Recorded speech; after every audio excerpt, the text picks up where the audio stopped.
7월 29일 말씀과 함께 사무엘하 17장과 18장 말씀 보겠습니다. 교재 70페이지 제가 읽겠습니다.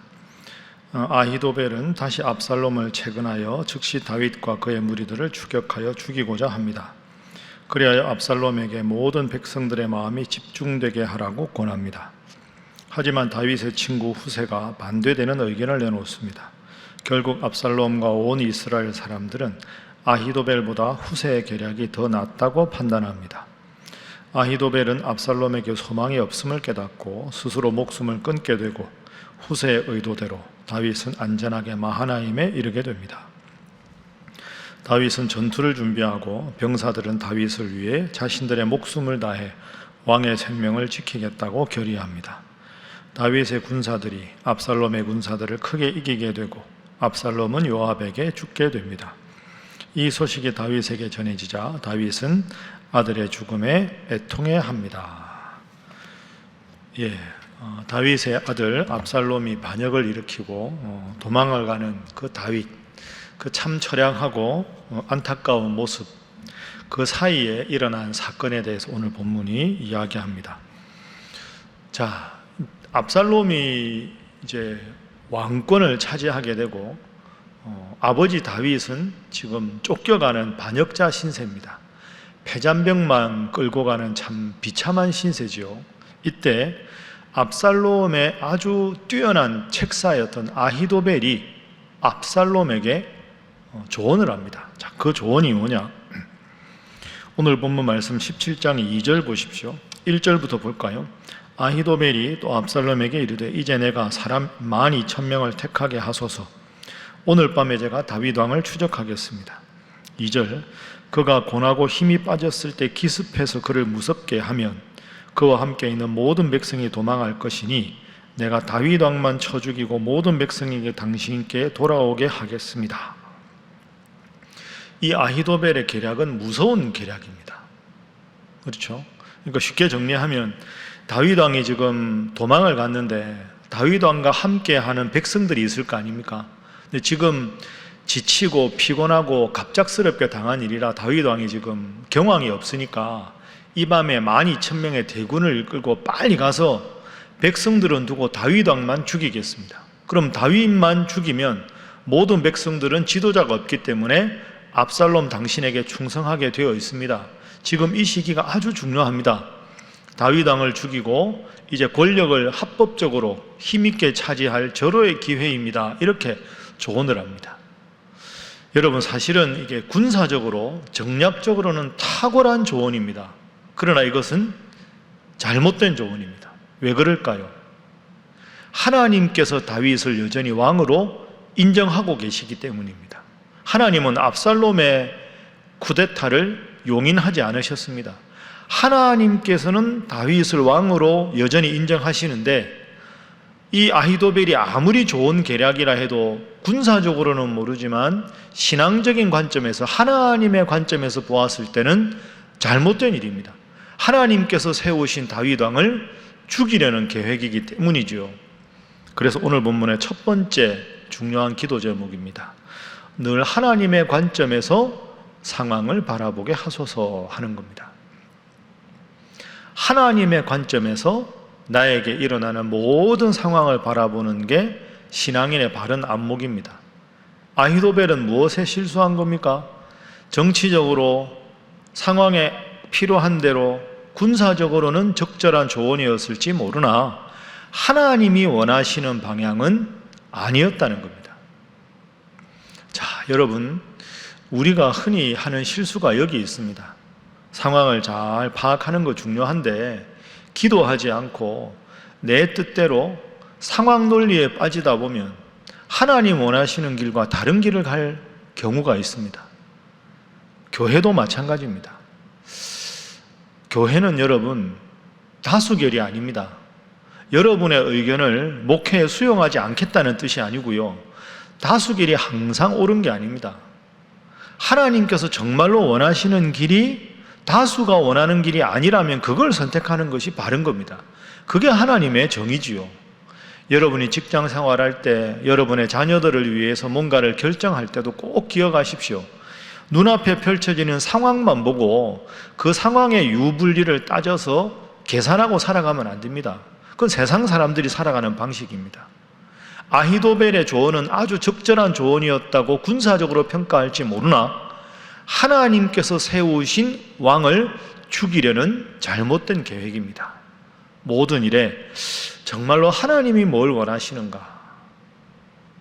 그 질문을 가지고 하나님 앞에 늘 기도해서 하나님께서 주시는 응답대로 살아가셔야 그 인생이 하나님 책임져 주시는 인생이 됩니다. 그런 인생 살아가시는 여러분 모두가 되시기를 주님 이름으로 축복합니다. 자, 두 번째 오늘 본문을 통한 교훈은 하나님의 사람은 하나님이 지키신다 하는 겁니다. 하나님께서 세우신 사람은 하나님께서 지켜주신다. 제가 늘 말씀드리죠. 하나님 제 편이 되어 주십시오가 아니라 내가 비록 어려운 상황에 곤경에 처해 있을지라도 내가 하나님 편에 서 있으면 하나님은 나를 지켜주신다 하는 게 두 번째 교훈입니다. 자, 아히도벨이 아주 기가 막힌 군사적인 조언을 했습니다. 4절에 보면 압살롬과 이스라엘 장로들이 다 그 말을 옳게 여깁니다. 그런데 여기에 변수가 하나 생깁니다. 다윗의 친구 중에서 후세라는 사람이 있는데 이 후세가 이 압살롬의 진영에 거짓으로 투항한 것처럼 해서 적진의 동향을 살피는 사람이거든요. 그러니까 아주 훌륭한 다윗의 충신인 거죠. 후세에게 묻습니다. 아히도벨의 계략이 어떠냐? 그러니까 지금 압살롬은 철석같이 후세가 자기 편이라고 믿고 있는데 사실은 후세는 다윗 왕의 편입니다. 그럼 후세는 다윗 왕을 보호해야 할 거 아닙니까? 자, 그래서 군사적인 조언을 이렇게 합니다. 8절 보십시오. 왕도 아시거니와 왕의 아버지 다윗과 그의 추종자들은 용사라. 그들은 들에 있는 곰이 새끼를 빼앗은 것 같이 격분해 있는 상태입니다. 왕의 부친은 전쟁에 익숙한 사람입니다. 그러니까 지금 백성들과 함께 자지 않고 9절에 어느 굴에 따로 숨어 있을 겁니다. 그런데 그 중에서 소모전을 벌이다가 만약에 압살롬 당신의 군대가 지게 되면 낙심하게 될 것입니다.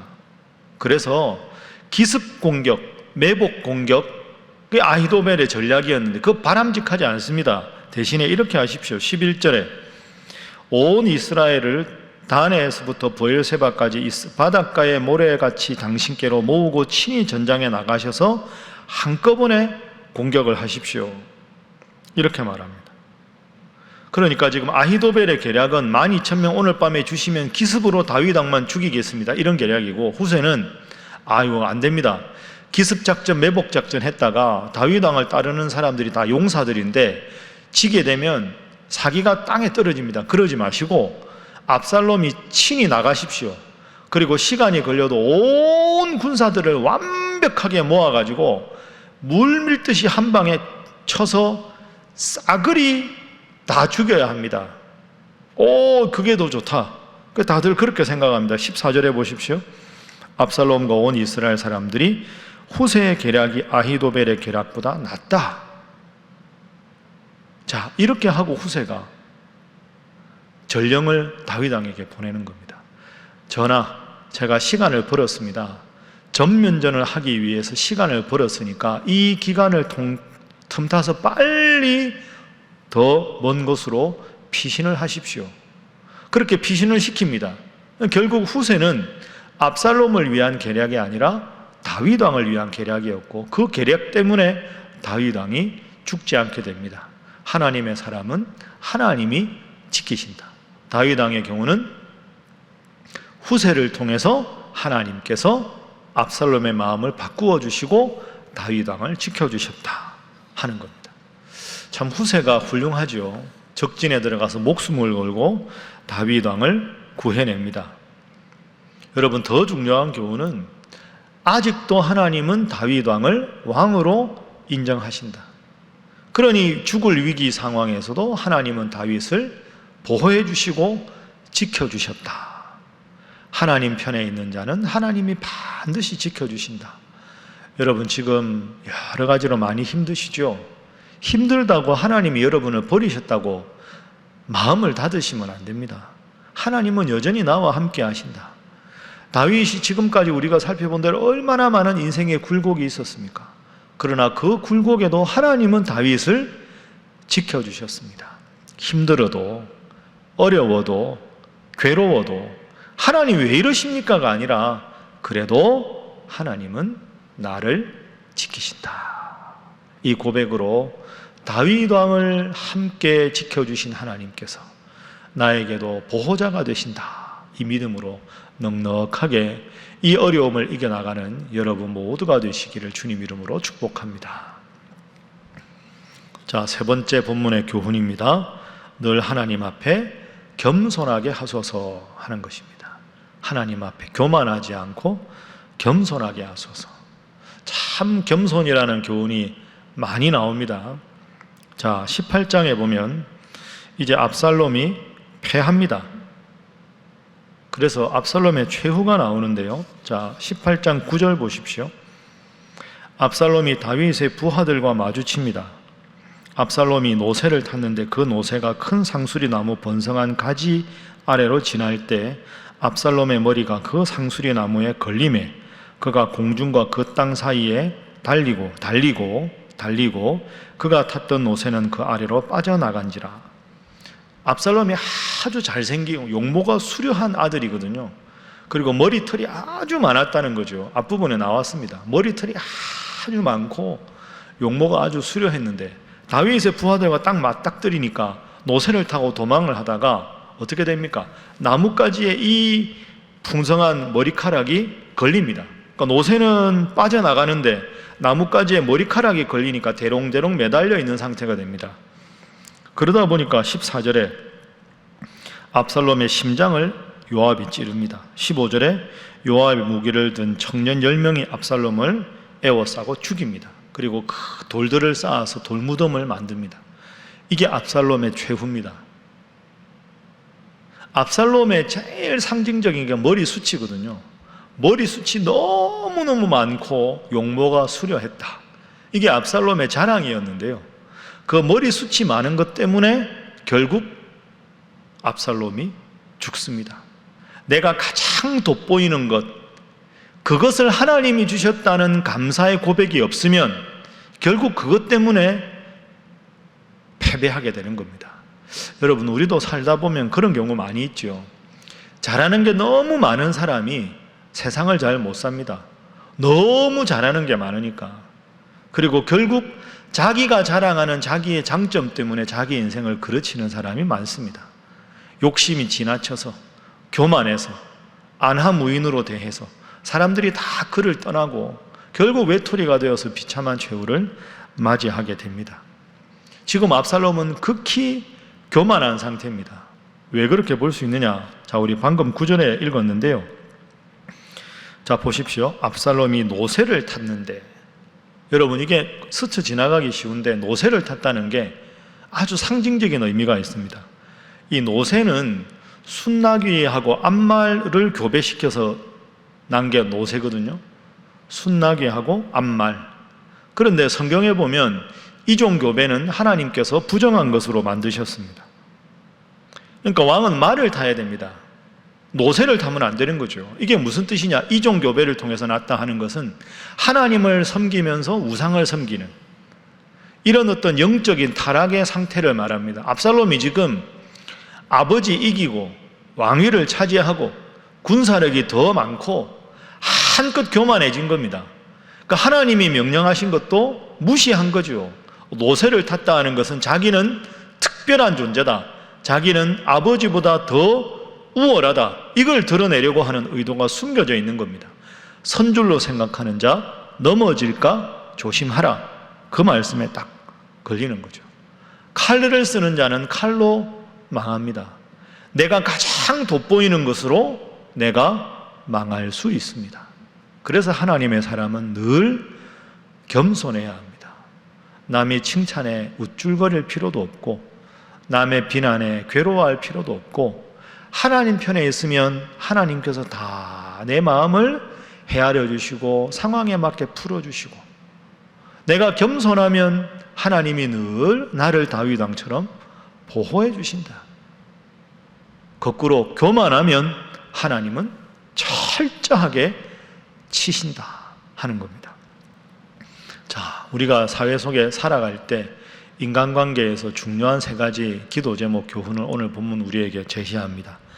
늘 여러분 하나님의 관점에서 여러분이 처한 현실을 바라보시고, 내가 하나님 편에 서 있으면 하나님 늘 나를 지키심을 믿고, 교만하지 않고 겸손해서 내가 책임지는 인생이 아니라 하나님께서 살아주시는 인생, 하나님께서 다 해결해 주시는 그런 복된 인생 살아가시는 우리 신일의 모든 성도들이 되시기를 주님 이름으로 축복합니다. 자, 함께 기도하겠습니다. 주여 믿습니다. 주여 믿습니다. 주여 믿습니다.